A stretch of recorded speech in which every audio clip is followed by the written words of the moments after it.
Freediving False Bay, Windmill Beach in Simonstown. This is a very secret and secluded little beach. No more. It's become one of those best kept secrets and has been featured all over social media. It has become increasingly popular with freedivers, outreach diving groups, scuba divers and adventure tourism, as well as catering to the local beachgoers. I would say that the best times to go, if you have that luxury, is Monday to Friday in the early morning or the afternoons.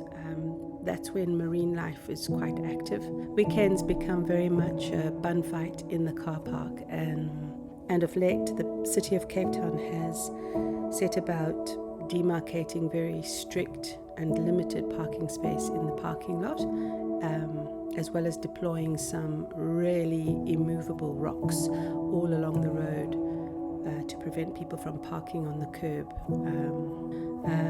We're going to have to get more creative in terms of where to park, which will probably mean parking up on the main road and then finding a footpath down to the beach. This is a marine protected area, and dogs are also meant to be on leash, and this is a highly contentious issue because on any given day you will find dogs running around freely on this very tiny beach.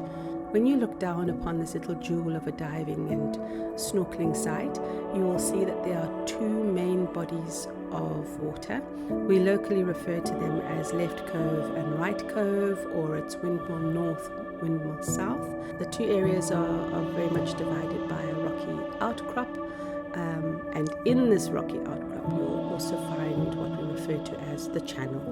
So walking down from the parking lot, you will see that there is a golf course on your right. And yes, not once, but twice, I have narrowly dodged a flying golf ball. I've also found one or two in the water. Walking down, you will see these swathes of netting on sticks. This is all for the point of rehabilitating the dunes and getting the local fynbos and dune plants to regrow.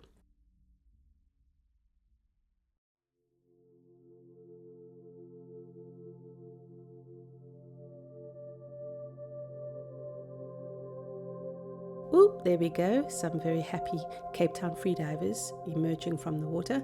We pass the public ablution block, which also has an outdoor shower, which is really handy for when you come out of the water and want to wash off the salt water from your wetsuit and gear. Passing a very, very beautiful cypress tree. We believe it's a cypress tree and very much a marker for Windmill Beach. The council put up the seating area, which is really well used in the holiday months. Once you get down to the beach, you will see that Windmill Left is a beautiful swimming beach. For the first 6 months, I would say, of me trying out freediving, I spent almost every day in Windmill Left. I didn't even try to go to Windmill Right or the Right Cove or Windmill South. It just looked horribly adventurous. So I stuck to Windmill Left, and my goodness, for a good 4 to 6 months, that was everything I needed. It is the most gentle lagoon-like area and holds an inordinate amount of sea life. You see how the waters meet in the central area with this rocky garden. On the left, it is very protected from southeasters. So this is Windmill South or the Right Cove. You launch out from here in any given weather, as long as it's not a rolling swell. And you enter, and almost immediately you are faced with a beautiful kelp forest. The fish life is magnificent.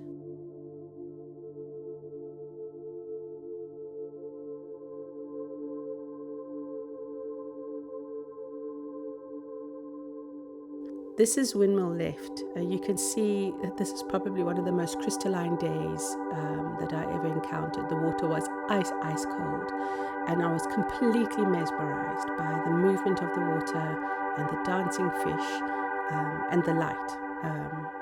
I often joke that for the first couple of months with my camera, I was photographing water. I was mesmerized by the movement, by the light, by the sheer fact that I was underwater. So this is the progression. Initially, I would go in and I would look at the water, and slowly life emerged. So the first most exciting photos I took were of urchins of a variety of color, and then the anemones, from the great big plate-sized anemones down to tiny little strawberry anemones. And then I noticed the feather duster worms and the sea stars and the brittle stars. And then, having armed myself with a Two Oceans book, I began identifying different sponges and corallines and hydroids, and so the underwater world opened up to me. And then the discovery that almost everything that I am observing underwater is in fact an animal just became the most wondrous thing. Everything from a sponge to a feather duster worm, to a brittle star, sea stars, anemones, urchins. They're all animals, they're all creatures. The fish life, because it is a marine protected area, is quite lovely. And of course, the reason for going to Windmill is to look for octopus.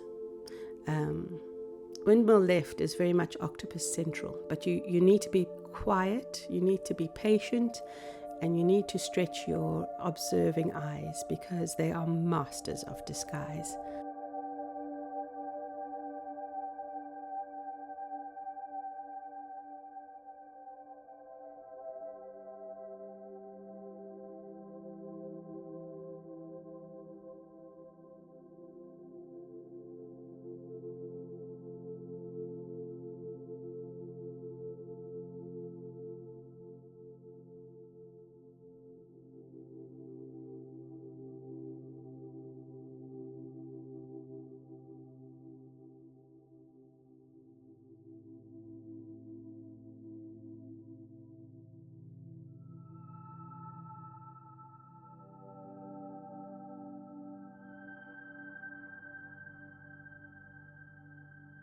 Now, I had been diving for a good 4 months and seeing reports of nudibranchs on the different dive chat groups.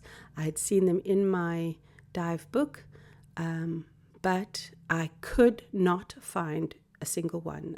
And it was very much a process of training eyes. So I was seeing octopus, I was seeing all these beautiful anemones and urchins and feather stars and sea fans and all sorts of things, but I had not yet seen a nudibranch.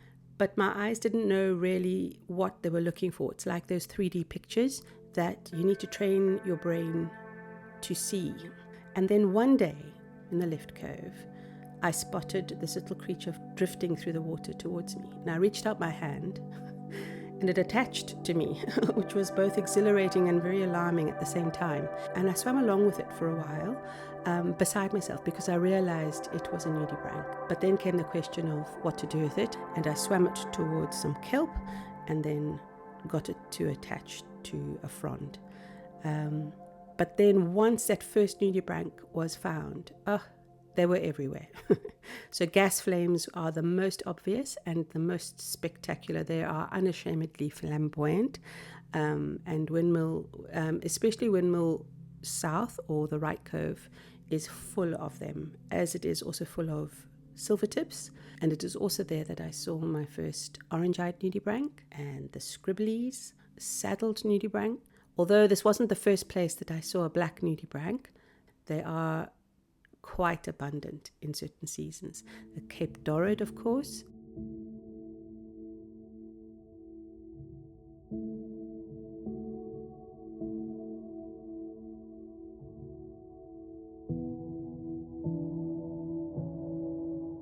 Windmill Beach gives you a full dive experience, and honestly, it really is one of those sites that no matter what time of day, no matter what the weather conditions, no matter the light, you will always be greeted with something. Whether it is the macro life, whether it is the light in the kelp, or the schools of fish, or the pajama sharks and shy sharks, you come away always feeling enormously blessed for having just been into the water.